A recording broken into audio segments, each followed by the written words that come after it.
Herkese merhabalar. Pelin'in İlmek Evi kanalına hoş geldiniz. Bugün sizinle bu güzel kırlentin yapılışını paylaşacağım. Yapımı oldukça basit.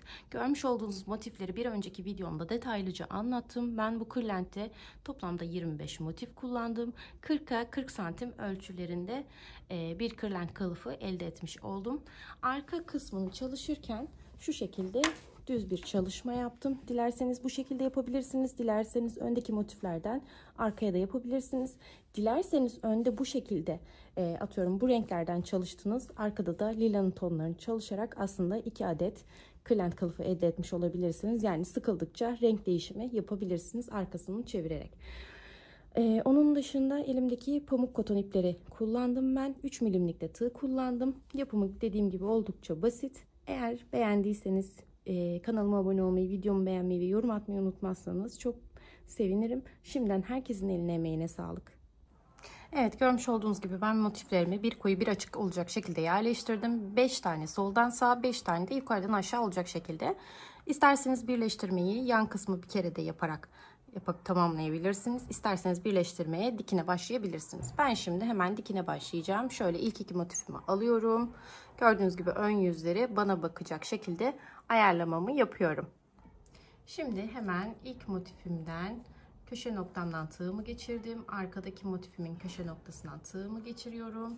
İçerisinden birleştirmede kullanacağım rengimin ilmeğini çekip bir tur çeviriyorum ve bir zincir çekiyorum. Şimdi burada sık iğne şeklinde ilerleyeceğiz. Köşe noktamızda her zaman 2 tane sık iğne yapacağız. Şu an ben bunu yaparak birinciyi elde etmiş oldum. Aynı noktaya ikinci bir sık iğnemi yapıyorum. Şimdi görmüş olduğunuz gibi şurada ilmeklerimiz var. Her ilmeğimizin içerisinden sırayla geçeceğiz. Karşılıklı almaya dikkat edin ki motifleriniz yamuk durmasın. Şimdi karşısında tekabül eden ilmeğimi aldım. İçerisinden geçiriyorum ve bir sık iğnemi yapıyorum. Şimdi hemen bir yandakine geçiyorum. Bakın buradakini aldım. Hemen bir yandakine aldım.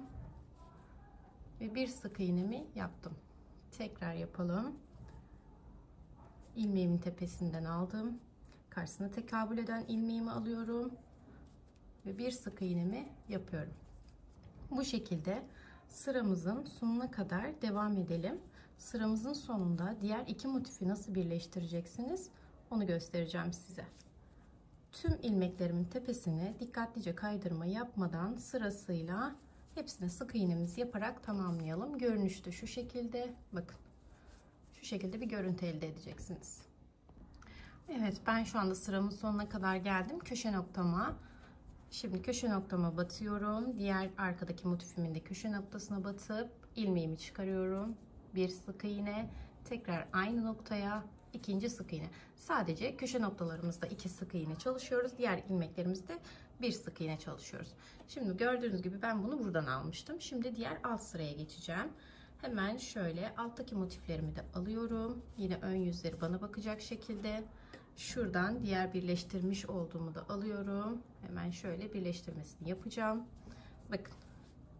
İlmeğimdeyim. Hemen köşe noktama battım. Diğer motifimin de köşe noktasına battım. İçerisinden şurayı biraz sıkılaştırın. Arada bir potluk olmasın. İçerisinden geçtikten sonra sık iğnemi yaparak birleştirmiş oluyorum. Tekrar köşe noktama girip bir sık iğnemi yapıyorum. Şimdi bu sırada yine bu sırada olduğu gibi tüm ilmeklerin tepesine birer adet sık iğnemi yerleştireceğim.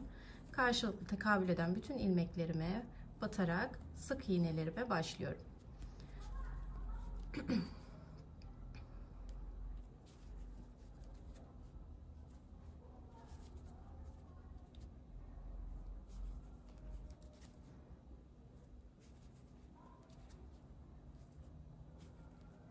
Hemen şöyle birkaç sıra yaptıktan sonra göstereyim. Bakın gördüğünüz gibi birleştirmiş olduk. Gayet muntazam ve güzel duruyor. Şimdi şöyle koyduğumuzda bu aşağıdaki diğer kalan şöyle yukarıya doğru çekeyim hatta. Aşağıya doğru gösterdiğim teknikle birleştirmeyi de zaten gösterdim. Bu şekilde ilerleyelim. Sonra yandaki sıramıza geçeceğiz. Yine yukarıdan aşağı aynı şekilde birleştireceğiz. Sonra bir yandaki, sonra diğer son sıramızı yapacağız. Bu dikine birleştirme işlemini bitirdikten sonra yan birleştirme işlemine geçeceğiz. Ben de tamamlayayım. Dikine birleştirme işlemi bittikten sonra tekrar buluşalım. Şimdi ilk sırada birleştirdiğimi göstermek istedim tekrardan. Bakın görmüş olduğunuz gibi komple birleştirdim. En son keserken de bir zincirimi çektim ve ipimi kestim. Şimdi ikinci sıraya başlarken de görmüş olduğunuz gibi hemen yanındaki ilk motifimi alıyorum. Yine ön yüzleri bana bakacak. Köşe noktamdan iki motifimin de girişini yapıyorum. Ve bir önceki sırada gösterdiğim gibi ilmek geçirip bir tur döndürüp bir zincir çekiyorum. İlk sık iğnemi bu şekilde yapmış oldum ve aynı noktaya ikinci sık iğnemi yaparak yine bütün ilmeklerimin tepesine batarak sık iğnelerimi yapıyorum ve bu şekilde motiflerimi tek tek birleştiriyorum. Bu sırayı da yine göstermek istedim, hani kafanız karışmasın, ikili ikili başladık diye. Yani farklı hiçbir işlem yok aslında, gayet rahat birleştirebilirsiniz. Dediğim gibi ben şimdi artık dikine tüm sıralarımı birleştirdikten sonra yatay forma geçtiğinizde tekrardan buluşacağız. Evet, ben görmüş olduğunuz gibi dikine birleştirme işlemini tamamladım. Hatta yanlarını da yaptım. Son bir yan kısmım kaldı. Onu da sizinle birlikte yapacağız. Ve birleştirme kısmını birleştirmiş olacağız. Yan kısımlarını yaparken nasıl yaptım? Zaten dikine birleştirme işlemini yaptığımız için şuradaki gibi buralarda açıklıklar kaldı. Ben onları birleştirdim. Siz de şimdi benim gösterdiğim teknikle yine bütün yanları bu şekilde birleştireceksiniz. Yine motiflerimin ön yüzü bana bakacak şekilde alıyorum. Köşe noktalarımdan girişimi yaparak başlıyorum. Hemen şöyle ipimizi alalım. İçerisinden ipimi geçiriyorum. Bir tur etrafında çeviriyorum. Ve bir adet sık iğnemi yapıyorum. Aynı noktaya köşe çalışmalarımızda biliyorsunuz 2 adet sık iğne yapıyorduk. İkinci sık iğnemi yaptıktan sonra yine bütün ilmeklerime sırasıyla sık iğneme karşılıklı gelen bütün ilmeklerime sırasıyla sık iğnemi yapıyorum.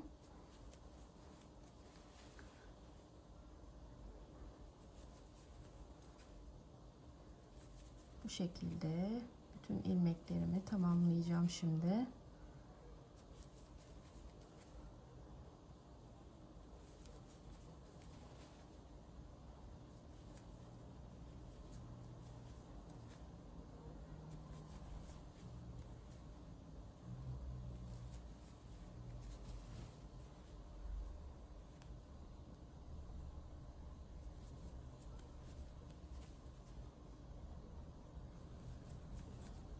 Evet, neredeyse köşe noktama kadar geldim. Son ilmeğimi de yapıyorum. Şimdi köşe noktalarımızı yaparken yine bakın köşeye girişe batıyorum. Buraya yine 2 tane sık iğnemi yapıyorum. Şimdi hemen diğer köşe noktam, bakın motifimin diğer köşe noktasına batıyorum. Arka motifimde de aynen köşe noktasına geçişimi yaptım ve yine köşelerde 2 adet sık iğnemi yapıyorum. Şimdi aynı şekilde tüm ilmeklerimin tepesine sırayla birer adet sık iğnemi yapıyorum. Yani farklı aslında hiçbir işlem yok. Sadece aklınızda soru işareti kalmaması adına göstermek istedim. Bütün ilmeklerimizin tepesine sık iğnemizi yapıyoruz. Köşe çalışmalarımıza 2 adet sık iğne yapıyoruz. En son işlemimiz bittiğinde de bir zincir çekip ipimizi kesiyoruz. Şimdi siz de yan olarak birleştirme işlemlerinizi bitirin. Bitirdikten sonra artık arka planın nasıl yapıldığına geçeceğiz. Ben de hemen bu yan kısmımın bir tane kalmıştı zaten. Onu bitireyim. Tekrardan görüşelim.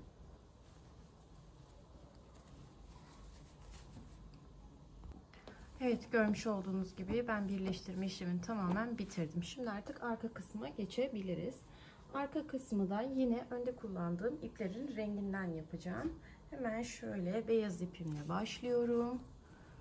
Bir adet sihirli halka yapacağım. Sihirli halkayı yaparken ne yapıyorduk? Parmağımızı doluyorduk. Şuradan bakın altından tığımı geçiriyorum. Şuradaki ilmeğimi altından alıyorum. Şimdi 1, 2, 3 zincirimi çektim. Başımı doladım. halkamın içerisine battım. İkili trabzanımı yaptım. Şimdi bu 3 adet çektiğim zinciri 1 adet trabzandan saydığım için şu an aslında burada 2 adet trabzan var. Şimdi 3. trabzanımı yapıyorum. Evet, netleştirelim. Pardon. Bir dakika. Evet. Şimdi 1 2 ara zincirim var. Tekrar sihirli halkamın içerisine batıyorum ve 3 adet ikili trabzan yapıyorum. Tekrar 2 adet zincirimi çekiyorum ve 3 adet ikili trabzanımı yapıyorum.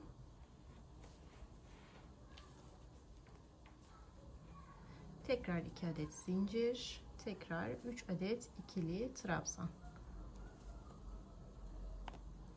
Pardon. 2 ve 3. Şimdi sihirli halkamın ipini çekiyorum. Kapanış noktasında normalde ara zincirlerimiz 2 tane çektik. Kapanış noktasında 1 adet zincir çekiyoruz. Başımızı doluyoruz. Çekmiş olduğumuz ilk 3 zincirin tepe noktasına şöyle batıyoruz. İçerisinden ilmeğimizi çıkarıyoruz. Şu an burada 3 ilmeğimiz var ve üçünü birlikte çekiyoruz. Şimdi bir zincir ve ipimizi kesiyoruz. Şimdi hemen diğer rengime geçeceğim.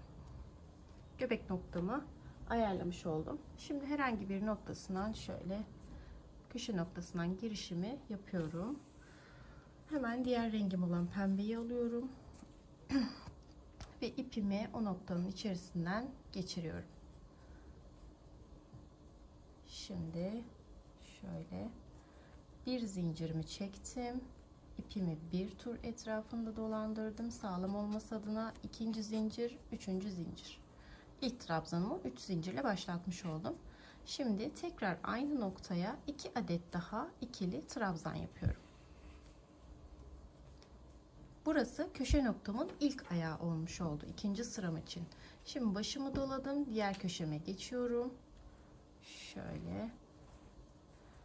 Tekrar buraya 3 adet ikili trabzan yapacağım.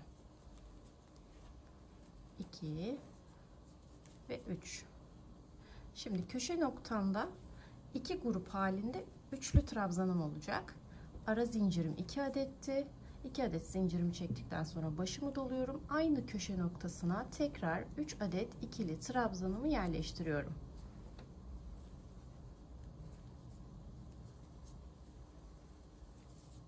Tekrar başımı doluyorum. Köşe noktama geldim. Yine buraya 3 adet ikili trabzanımı yapacağım. 2 adet ara zincirimi çekiyorum. Başımı doluyorum. Aynı noktaya tekrar 3 adet ikili trabzanımı yapıyorum. Başımı doladım. Köşe noktama geldim. 3 adet ikili trabzanımı yapıyorum. 2 zincirimi çektim. Başımı doladım. Aynı noktaya tekrar 3 adet ikili trabzanımı yapıyorum. Şimdi ilk başlarken dediğim gibi köşe noktamızın yarım ayağını yaparak başladığımızı söylemiştim. Şimdi bunu buradakine tamamlayacağız. Başımı doladım. Bakın ilk başladığım nokta vardı ya, tekrar oraya batışımı yapıyorum ve oraya 3 adet ikili trabzanımı yerleştiriyorum. Kapanış noktasında ne yapıyorduk? Sadece bir zincir çekiyorduk. Başımızı doluyorduk. Başladığımız, yani başlarken çektiğimiz 3 adet zincirin tepe noktasına batıyorduk. 3 ilmeğim var ve üçünü bir kere de çekip kapatıyorum. Şimdi bir zincir ve ipimi kesiyorum. Şimdi hemen diğer rengimi alıyorum. Yine herhangi bir köşe noktamdan şöyle bakın başlıyorum. İpimi içerisinden geçiriyorum. Şöyle bir zincirimi çekip bir tur etrafında döndürüyorum. 2 3.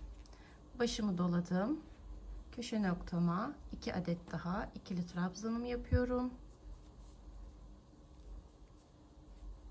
Başımı doladım.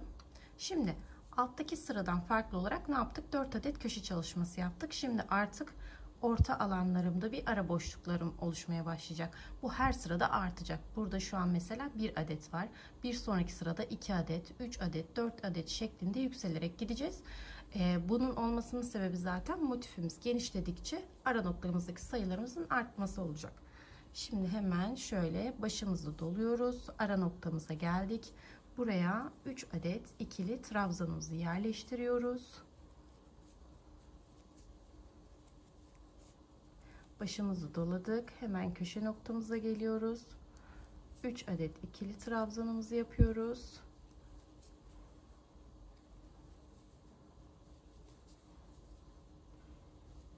Şöyle şunu da alttan yürütelim. 2 adet ara zincirim var köşe noktasında olduğum için ve aynı noktaya tekrar 3 adet ikili trabzanımı yapıyorum. Şimdi yine ara kısma geldim. Buraya yine 3 adet ikili trabzanımı yerleştireceğim.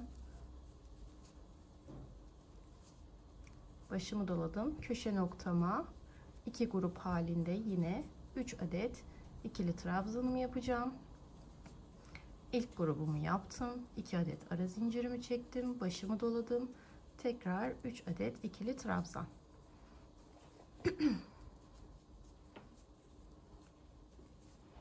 Başımı doladım. Ara noktamdayım. 1 2 ve 3. Tekrar köşe çalışması. 1 2 ve 3. 2 ara zincir, aynı noktaya tekrar 1 2 ve 3. Başımı doladım. Ara noktaya geldim. 1 2 ve 3. Başımı doladım. Başladığım noktanın yarım kalan ayağını tamamlayacağım. 2 ve 3. Kapanışta bir zincirim, baş doladım, çekmiş olduğum 3 zincirin tepesine batış ve 3 ilmeği bir kere de çekiyorum. Bir zincir ipimi artık kesiyorum. Şimdi yine bir sıra daha göstereceğim size. Ondan sonra artık ön kısmımızın boyutuna gelene kadar bu arkasını büyütmeye çalışacaksınız. Şimdi hemen tekrar şöyle köşe noktamdan girişimi yaptım. Ben burada size göstermek adına birer sıra bu renklerden yaptım. Siz isterseniz ikişer sıra, üçer sıra, isterseniz herhangi bir ipten tek renk boyunca da yapabilirsiniz. Başımı doladım. 3 zincirimden sonra tekrar 2 adet ikili trabzanımı yerleştiriyorum. Başımı doladım. Bakın altta bir adetti ara boşluğum. Şimdi ne oldu? 2 adet oldu. Şimdi bu ara boşlukları dolduracağız. 1 2 ve 3.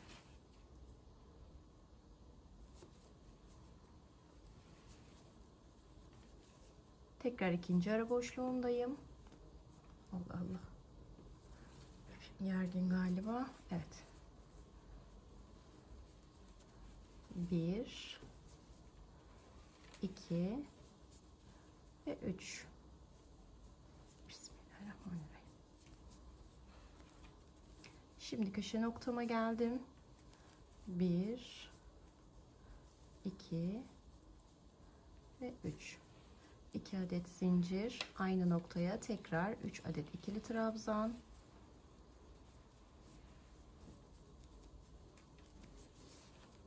Tekrar 2 adet ara boşluğuma denk geldim.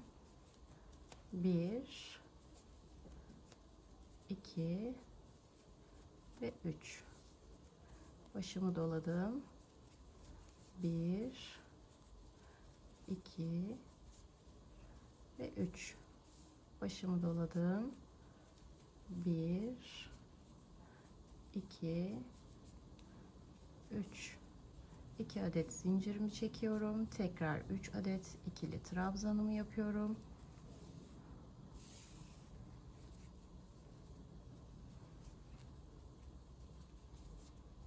Yine 2 adet ara noktama geldim. Buraya da 3'er adet ikili trabzanımı yapıyorum. Mantığını anladığınızı düşünüyorum. Oldukça basit zaten. Yine aklınıza takılan bir soru olursa yorumlarda belirtebilirsiniz. Bu arada eksiğim, fazlam, yanlışım, öneriniz, tavsiyeniz vesaire varsa lütfen yorumlarda belirtin. Ortak hareket edersek herkes için daha iyi olur. Herkesin de istediğine göre hareket edersem, yani daha hızlı öğrenmesi için elimden geleni yapmak isterim açıkçası. O yüzden istekleriniz, önerileriniz, talepleriniz varsa, şikayetleriniz inşallah yoktur. Benim için gerçekten değerli. Şimdi tekrar ara noktamdayım.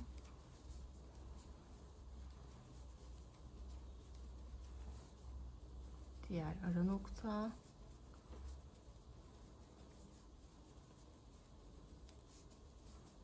Geçenlerde bir videomda arkadaşımızın bir tanesi "çok hızlı örüyorsun abla" falan yazmış.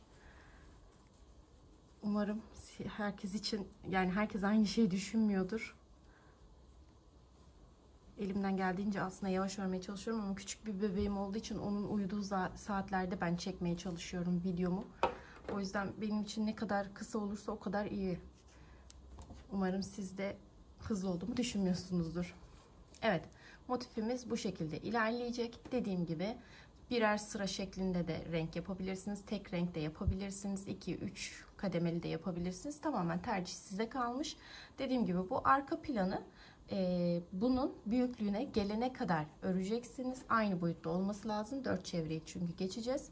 Dilerseniz böyle olmasın, önü de böyle olsun derseniz, daha önce de çalışmıştık aslında iki tarafı, yani arkasında bu motiften çalışmıştık yine, ama ön tarafını farklı renk, arka tarafını farklı renk yapılmıştı. Yani atıyorum bunu ön tarafa kullandınız, arkada da işte lilası, morlusu gibi düşünün. Hani sıkıldıkça arka tarafını çevirip farklı bir renk olmuş oluyor. İsterseniz öyle de yapabilirsiniz. Tamamen tercih size kalmış. Ben şimdi hemen bu arka kısmını da bitireyim. Daha sonra çerçeveli işlemi için görüşelim. Çekmişim.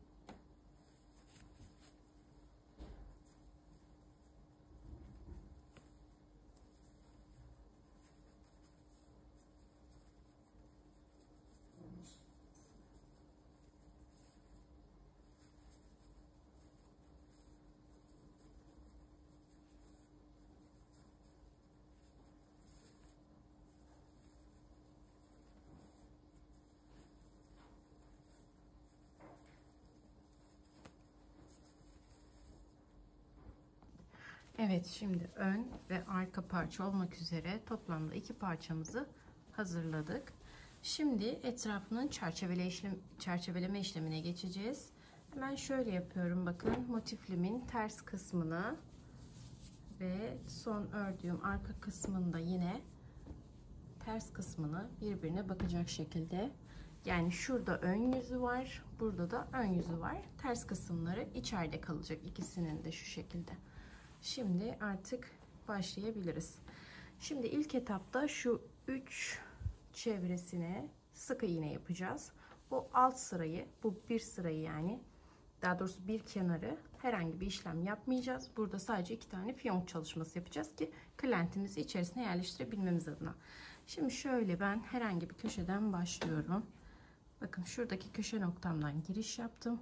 Alttaki motifli parçamdan da girişimi yaptım. Hemen başlayalım.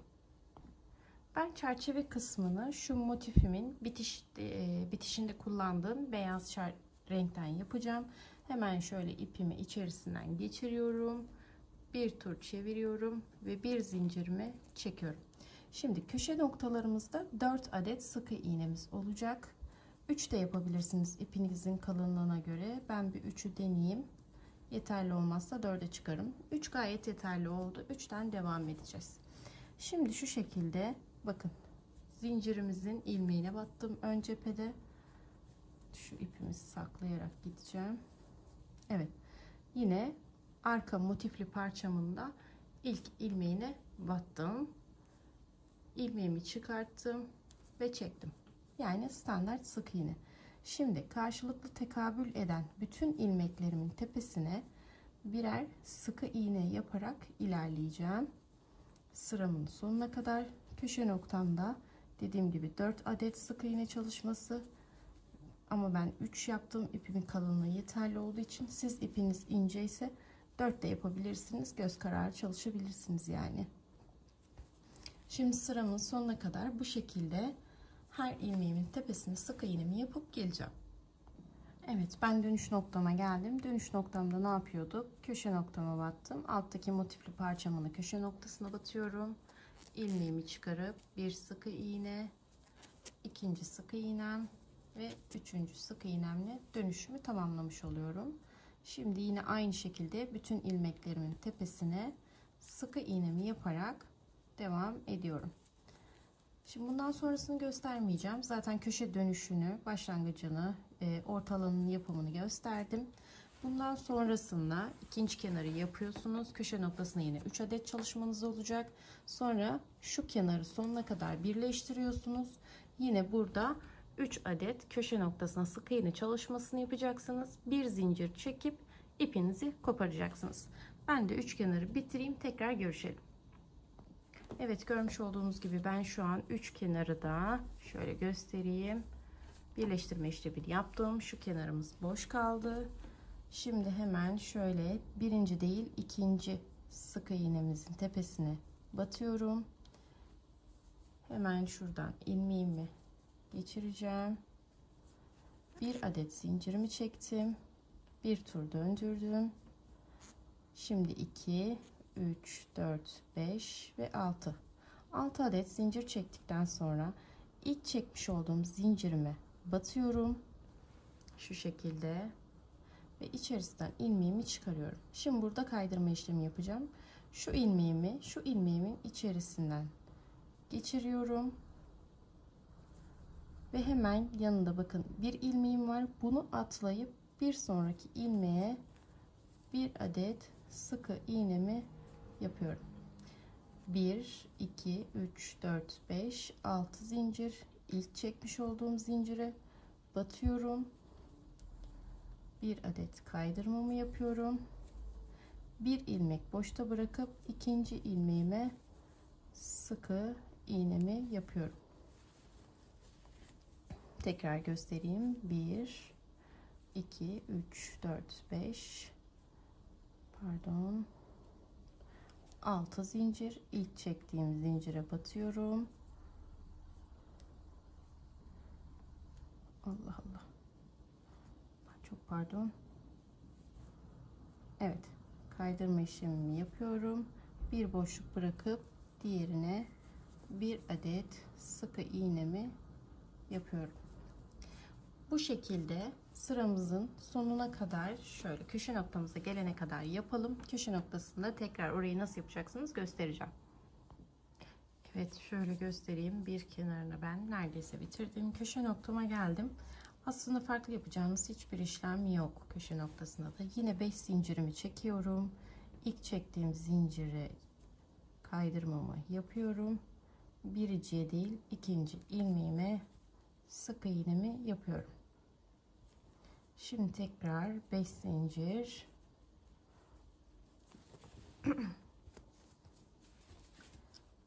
Hemen ilk zincirime batıp kaydırmamı yapıyorum. Bir, ikinciye sıkı iğne. 1, 2, 3, 4, 5. İlk zincirime kaydırma. Bir, ikinci ilmeğime sıkı iğnemi yapıyorum. Evet, köşemizde gördüğünüz gibi bu şekilde devam edecek. Şimdi ikinci kenarımızı ve üçüncü kenarımızı yapacağız. Üçüncü kenarımızı bitirdikten sonra şu ağzını açık bıraktığımız kenarımız, yani dördüncü kenarımıza yine aynı şekilde devam edeceğiz. Ama bu iki yeri birleştirerek değil, sadece bu ön yüzdeki tek kanada diyeyim yaparak ilerleyeceğiz. Ben yine şuraya kadar geleyim. Bu ağzı açık kısmında ne demek istediğimi göstereceğim tekrar. Evet, görmüş olduğunuz gibi ben üç kenarımın pimpireğini yaptım. Şimdi şu açık kalan kısmı yapacağız. Hemen şöyle bakın başlıyorum. Yine 1, 2, 3, 4 ve 5 adet zincirimi çektim. Yine ilk zincirime kaydırmamı yapıyorum. Şöyle arkaya saklayalım. Yine bir ilmek boşta bırakıp ikinci ilmeğime sıkı iğnemi yapıyorum. Bakın arkadaki parçaya hiçbir işlem yapmayacağım. Sadece ön motifli kısmı. 1, 2, 3, 4, 5. Hemen ilk zincirime battım. Kaydırmamı yaptım. Bir ilmek boşta bırakıp diğer ilmeğime sık iğne. 1, 2, 3, 4, 5. Bu şekilde sıramızın sonuna kadar gelelim. Sonunda kapatışını göstereceğim size. Evet, ben bitiş noktama geldim. Hemen burada ne yapıyoruz onu göstereceğim. 1, 2, 3, 4, 5 zincir. İlk zincirimden kaydırmamı yapıyorum. Hemen şu ilk başladığım, bakın ilk başladığım pipirin ilmeğine sık iğnemi yapıyorum. Daha sonra hemen bakın şu pipirin alt kısmına görüyor musunuz? Şöyle yakınlaştırayım. Hemen alt kısmına gizliden yani batıyorum. İlmeğimi çıkarıyorum. Kaydırmamı yapıyorum. Şöyle tekrar göstereyim. Hemen bakın ilk pipirimin alt noktasından ilmeğimi şu şekilde çıkarttım. Kaydırmamı yaptım. Şimdi bir zincir çekip ipimi kesiyorum. Hemen oranın nasıl gözüktüğünü de göstereyim size. Herhangi bir yanından yöresinden falan yapsaydım şu çerçeve hattını kaybederdik. O yüzden hemen şöyle göstereyim.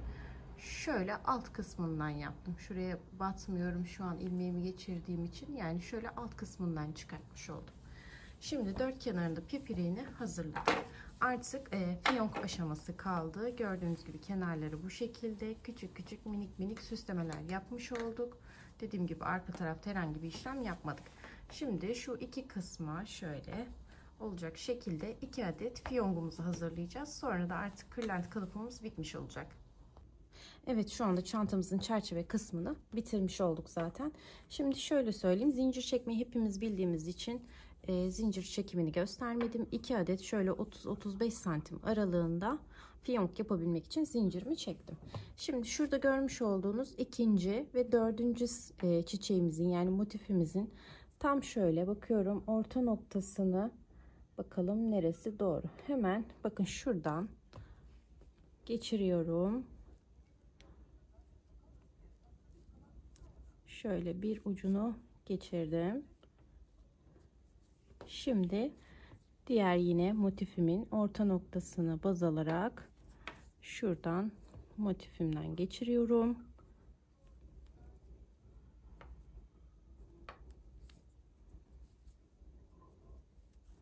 Evet. Şimdi hemen şöyle benim elimdeki kırlentimi şöyle içerisine yerleştiriyorum.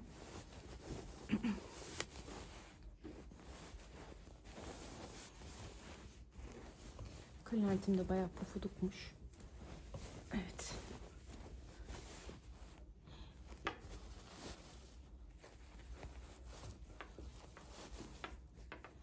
Şimdi yine bunun karşısına tekabül eden bakıyorum. Şuradan diğer ilmeğimi de geçireceğim. Yine aynı şekilde yine bunun karşısına tekabül eden ilmeğimden geçireceğim.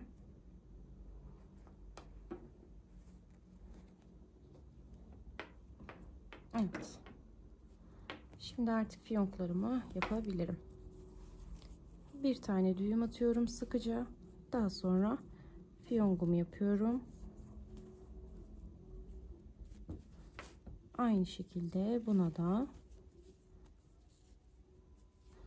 Benim yastığım pufidik olduğu için şu kısımları çok fazla gözüktü. Daha ince bir yastıkta ya da buna uygun boyuttaki bir yastıkta böyle durmayacaktır. Eğer sizin de bu şekilde durursa, yastığınız hani pufidikse, dilerseniz 4-5 tane, bu bakayım 1 2 3 4 tane, evet, bu zincirden yaparak şu iki araya da atabilirsiniz. Şöyle kapanmış olacaktır. Ben biraz daha yerleştirdiğimde aslında kapanacaktır. Şimdi şöyle uzaktan göstereyim hemen. Evet, çantamız, ay pardon, aklım hep çantada. Kırlentimiz bu şekilde hazır oldu. Umarım beğenmişsinizdir. Beğendiyseniz kanalıma abone olmayı, videomu beğenmeyi, yorum atmayı unutmazsanız çok sevinirim. Şimdiden herkesin eline, emeğine sağlık. Hoşça kalın.